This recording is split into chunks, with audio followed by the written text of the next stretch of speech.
Bismillahirrahmanirrahim. Assalamualaikum warahmatullahi wabarakatuh.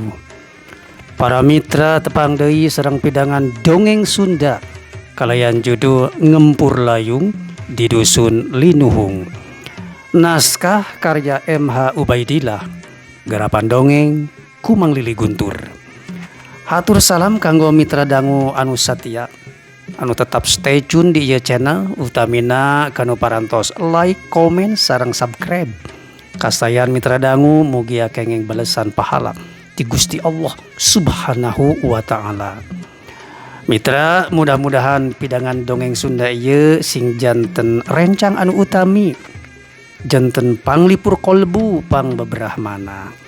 Sumangga mitra urang pedar episode anu kasabar ayeuna teh episode anu kagenep.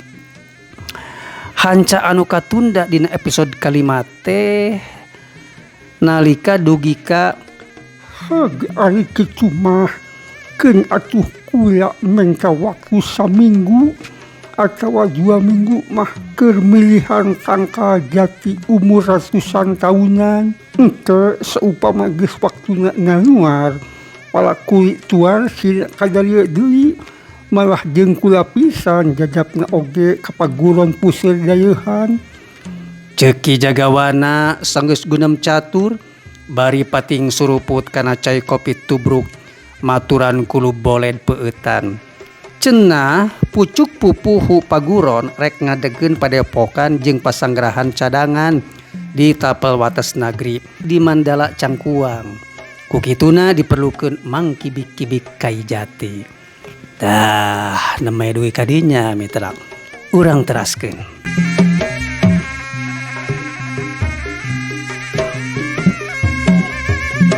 Panembahan jagat dipa.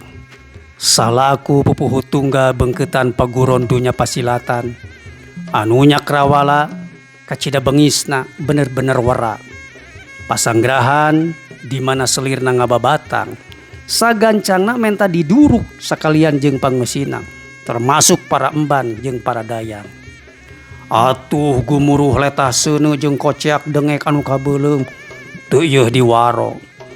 Pasanggrahan namruk kariruruntuk dilengkepan pasolengkrahna puluhan bugang para emban. Iwa nyai saketi anu mampu ngaleumpeuhkeun amarah sang panembahan.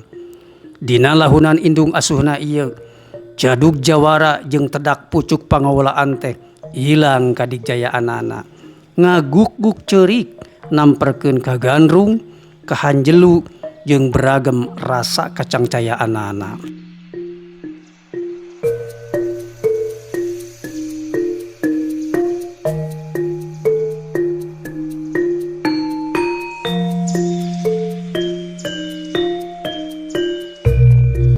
Peuting karek ngerungkupkeun jangjangna basanya saketi emok hareupeun Ki Jayasasena jaler garwa Dewi Rara Wulansari. Panganjerkan Ki Jayasasena teh memang teu pati jauh ti wangunan puseur ukur kahalangan ku sababaraha wangunan jeung benteng Tohaga. Nuhun Bi, kana naon usulan kula anu ditepikeun kanu mulia Panembahan Jagat Dipa. Bisa keti sanggup mangnyiarkeun mojang rumangu anu sarimbag jeung jenat selirna sarta kula satemena aya di satukang nyai. Ceuk Ki Jayasasena tandes. Saupama jaga naon anu dicita-citakeun ku kula jeung Kakang Jayasasena hasil, mangka embi oge bakal milu mukti wibawa babarengan jeung kula. Dewi Rara Wulansari mairan kalawan Daria.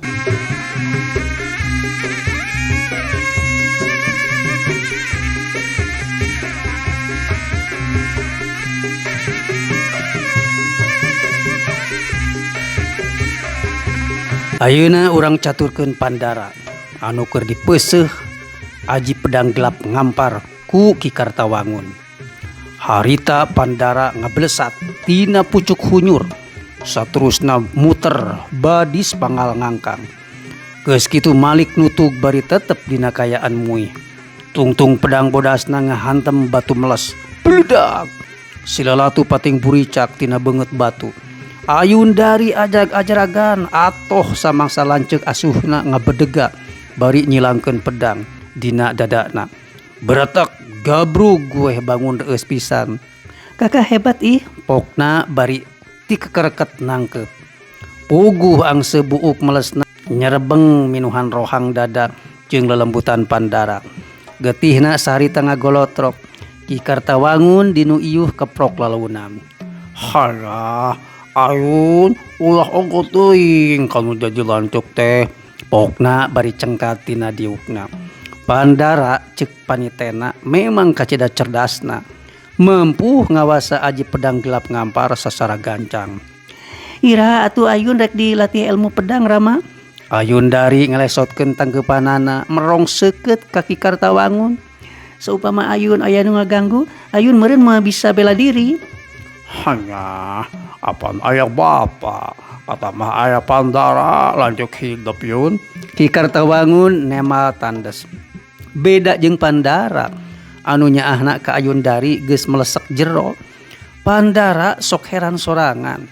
Naha saban babarengan leumpang jeung adi asuhna bet atoh ka bina-bina. Sokomo mun ramo lencop Ayun dari ngait kana puhuleungeun manehna ngajak lulumpatan di basisir atawa sakadar teterekelan dina pasir karang nyeung endahna amparan sagara. Sama sakali teu nyangka mun di setengahing perjalanan Ki Wirasinga sabalad-balad keur nuju ka labuan babakan Mandahiang. Ki Wirasinga harita marentahkeun sangkan keur saheulaanan ngaso heula muka barak-barak kemah. Teu kapiheulaan reupna peuting kemah keur manehna ngarareb geus sayaga. Dina kayaan nangkarak bengkang luhureun tumpukan baralak kalapa. Manehna ngahuleng tarik. Pikiranana nembus mangsa sababaraha bulan katukang. Mangsa dirina ngahiras demit opat jadug. Nyaeta Ki Jumrad, Jamrud, Subrad jeung Sabrud ngarampas paksa surat Rusiah ti Ki Jayasasena anu dibawa ku Pandara. Ayeuna manehna tamah leneng. Naha dununganana alias pucuk pangawulaan nagri bet nitah dirina ngabring ka babakan Mandahiang demi mapakeun mojang anu ngaran Ayun dari. Naon hubunganana surat Rusiah jeung kahayang dununganana. Peuting beuki jempling Ki Wirasinga kelebuh dina kerek tibra mareng jeung rewutanya anu can kajawab.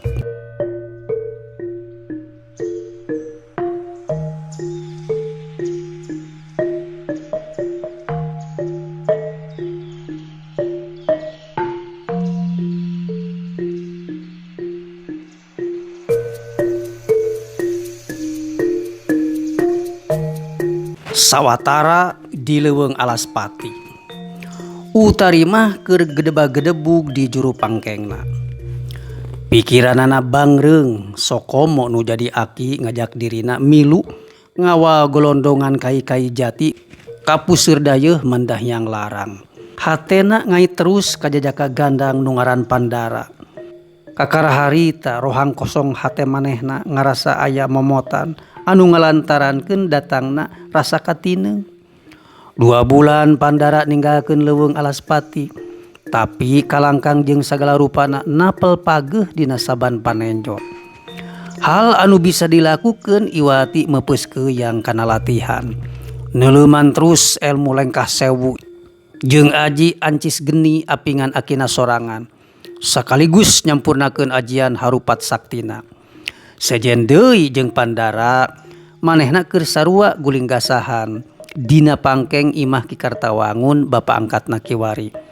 Kunaon hatena marudah meubeut meulit ka mojang rancunit nu ngaran Ayundari. Salaku lanceuk Pandara nampik meleg-meleg saupama Ayundari nganggap dirina bebende. Tapi hate leutik manehna mah baceo lain deui. Pandara ngabayangkeun kumaha bagjana jaga lamun bisa hirup rerejengan seumur-umur ngaronce endahna cinta duaan. Duh tresna memang kebak rusiah. Datang jeung ilang bangga keur neguhna.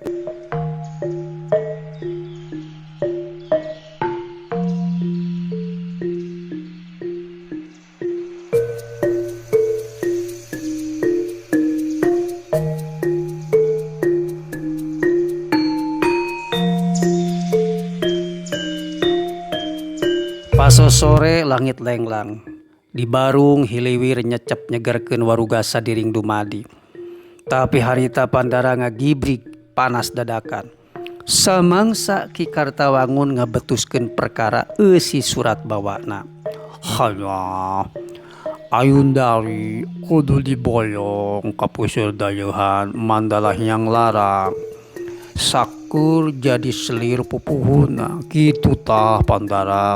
Eusi sejen dina surat Ki Sobat Jaya Sasena teh keur kula. Andika dipancen ngawal sarta ngajaga kasalamatan adi Andika. Ki Kartawangun ngahruk pasrah.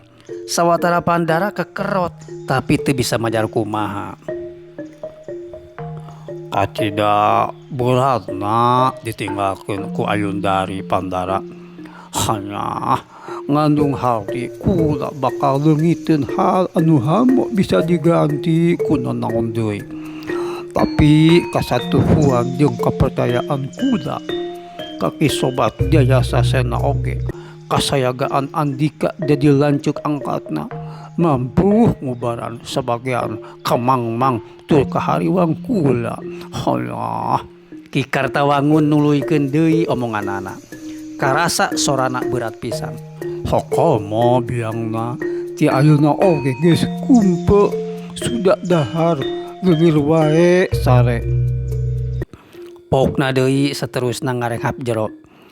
Ayundari oge can kaluhandaekeun lamun teh mah teu dibarengan ku Andika Pandara. Hanya seunggah jeung kingkin nengetan kasedih anu jadi kolot. Pandara gewat amita bari juru panona geus cepel ku piceurikeun. Lengkahna teunangan samangsa ngaleos muru kebon kembang anu pernahna rada anggang.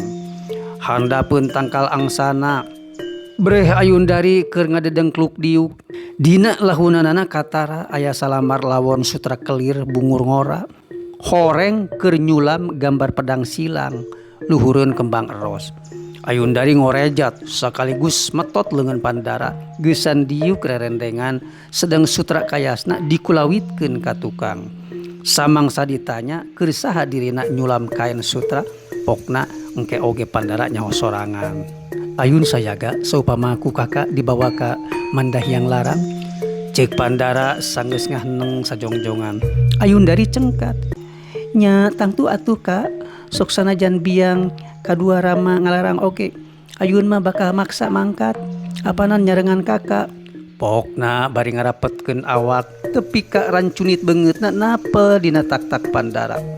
Duh kumaha Kak, saupami Ayun babarengan rijeng kakak teh teuing ku bagja, nah kakak oge sarua.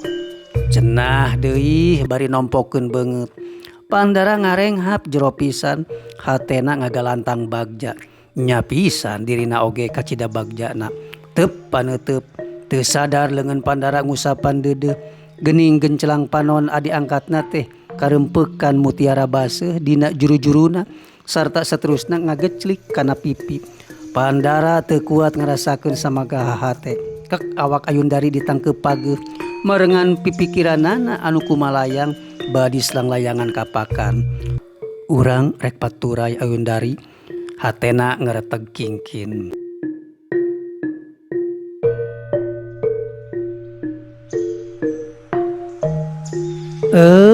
Para mitra hanya kehabisan. Waktosna kasengker ku durasi cag dongeng Sunda Lili Guntur urang cekapkeun duwi ka dieu.